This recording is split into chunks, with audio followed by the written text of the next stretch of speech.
Hi, this is Mr. Geis, visual arts teacher at Pekin Community School District. Uh, I teach, let's see, 7 through 12, but next year I get 6 through 12, plus I do the yearbook. It's a lot of work, but I love my job, best job. Honestly, I do like it. It's a lot of fun. So I use Google Slides and have been for quite some time.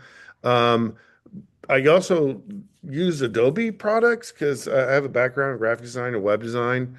Um, so I wasn't really impressed with the sophistication of Google Slides. However, I digress. It's actually there's a lot going on there. But plus, for everything that's going on there, it's extremely easy. There's a small learning curve for any student to jump on there and learn these things that I have learned through this class. Um, so anyway, I want to just go through this and my reflection here. Please share what use of Google Slides struck you as having the biggest potential impact in your classroom. So I was just going to quickly go through here. I think working offline is incredibly powerful. So if a student doesn't have internet access, they can still continue to work and participate in the classroom. Um, Also, if I don't have internet access, I could keep working on my Google Slides and then update them later when I do have back in use with the internet. Uh, oh my gosh, yes. So templates. I mean, about the extent of my I want to make slides that have an impact that are visually appealing. um However, about the extent of what I was doing is changing the background and the fonts. Pretty lame. So now I could go to places like Slide Mania and Slide Carnival, and I can find all sorts of different templates. I personally would probably use it as springboard to create my own thing. I might take a slide that's already been made, change the colors, maybe change the fonts. Um, but there's a ton of good ideas I can get from using one of those slides to make it my own. That might be an assignment I make for my students, like take something that's already been made and make it your own. Um, the voice to type, that's pretty cool. Sometimes I say a lot, so um I like typing, but I can see how that could be very powerful and convenient to do voice to type. Publishing my presentations. Oh, here's one. Full screen mode with no speaker notes.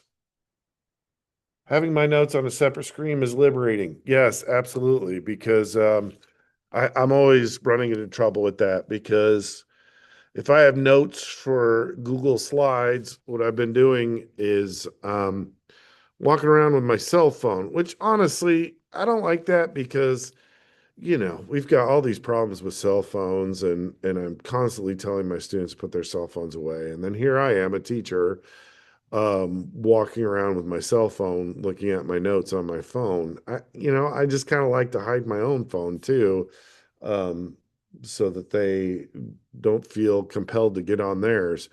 Anyway, this uh so like I could put a painting on my Promethean board through the Google Slides and I can review my notes on my PC to discuss the art. So I do. I find that very liberating. What's some other things? So my what I teach is very methodical and procedural. Um, so what I could do is I could make pre-mated videos and then, maybe I could import them into my slides. I've got a virtual learning space that I've created that showcases my personality. And maybe I could use this as the hub for students to go to, and then they can see videos that they need to watch for today's lesson. Um, so that's something I sometimes I teach, like teach painting and drawing twice, and a semester, and doing a video would help me lock in what I'm trying to say. And I could sit back and if somebody's sick or not in class that day, the videos are right there. So I really need to get it together and do that because it makes things so much easier. Um, and so I would model, and then I'd still be there if people had questions. Um, we do Venn diagrams. Hopefully critique their own. Oh my gosh, yeah. So critiquing, there's a couple of things that I really need to get on the ball, like critiquing. I need students to critique their work more, and I've always found it a challenge to do that in a classroom. So which leads me to talking about Pear Deck, which what I love about Pear Deck is it gives you lots of choices, and it gives you the ability to make your Google Slides interactive without having to know extensive sorry, it's kind of late. Extensive programming. You don't need to know any of that. It'll take care of all of that for you. And I thought that was pretty neat. And so I was able to create something with my Pear Deck to help students critique work of their own or maybe their students. And then once they do it through Pear Deck, we could also have that discussion where we're all together, and maybe it won't make people as feel like they're on the spot when they're critiquing because they get very nervous. But if they have all their notes down already, and we're just reading each other's notes and discussing it collaboratively on the screen, the Promethean board, and on their own Chromebooks, um, that would be pretty cool. As an add-on, I can encourage my students to create a deep analysis of interpreters, make a personal connection to the visual content. Unsplash images add-on. Um, or I can use my students can use the add-on to search Unsplash for an image that connects to their project or personal theme, making them inviting that deeper critical thinking and understanding of what we're learning here. Okay, so then there's another one after I've been with font and color of the backgrounds. Again, just like the idea of all the templates I can use. Tech Grip. I went to Tech Grip. Oh my God, there's like again, not just Pear Deck, but that Tech Grip and all these places where you've got all these pre-made templates and I could pretty much have most of my lesson planning done by going to these places with Google Slides and just applying them to applying my lessons to these templates. Also, one thing that and I can't remember what the article was, but there was someone that had written about instead of using Google Docs to collaborate as a class in real time, assign everybody their own Google slide and write their responses or whatever to maybe a question that I pose or whatever we're working on, and then we can all see what they're doing in real time. We could discuss it collaboratively. Um, I probably project it on the TV, or I'd have them look at their own Chromebooks.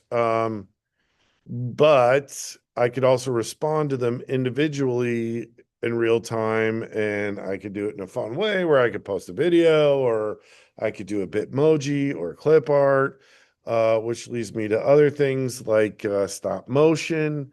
Like I could do that. We actually do Adobe animation in my older classes, like I'm thinking sophomore, juniors, seniors, but maybe at my younger level classes like fifth, sixth, seventh, and eighth grade, I could introduce them to animation. I could scaffold that stuff. So I could start when they're young, and then maybe by the middle school, the elementary, since I got elementary kids now, we'll maybe do the Google Slides to do stop motion, and then we might try. I mean, we might do some stuff in Photoshop by the time they're in middle school with the animation, and by the time they're in high school, they're ready to actually jump into Adobe Animate. So I totally dig that. Oh, there was also this thing about Netflix and Disney. Where did I find that? Oh, I don't know. I can't remember. But I really liked it because um I figure like maybe at the beginning of the year when students are just coming back and we want to get to know each other, it'd be fun to take a Disney or a Netflix themed template and change it so that it reflects your own likes and dislikes and who you are, where you're from, yada yada yada, and then use that as an icebreaker to meet each other. I really like that idea. So what else did I like? Honestly, there was a ton of stuff that I loved. I don't know if I talked about this, but one of the things I'm wondering though is that I know we can format the slides so that I know right now they're formatted for a television um, or a computer screen or whatever. But if I made it a newsletter, though, how does it say I have a 72 DPI image on the Google slide? Will it look bad when I print it off? I mean, are these things that I know you didn't address that with the, oh my gosh. Sorry, it's late at night and my room thinks I'm not here. I got to do a little dance. There we go. Okay. So, um, back what were we talking about? Okay, so I didn't know how graphics worked with because I really when I think of Google Slides, I think online. I'm not thinking of a printable document. Um, so there's just a lot of things. It's got me thinking, right? There's lots of things that I'm interested in looking at.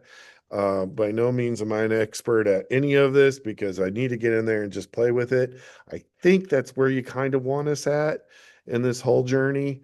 But this class has really been everything I wanted it to be. I've learned a lot. Um, oh, let's bounce back here. There are other questions you had for me. Did you meet your professional learning goals that you set at the beginning of the course? I would say, yeah. I wanted to expand on what I knew. I did want to, at the end of the day, you want something that's going to be worth our time. Is it going to um, help the interest of the students? Will they want to engage in it? Um, so that helped out a lot in seeing that there are different options that I have and things that I could do.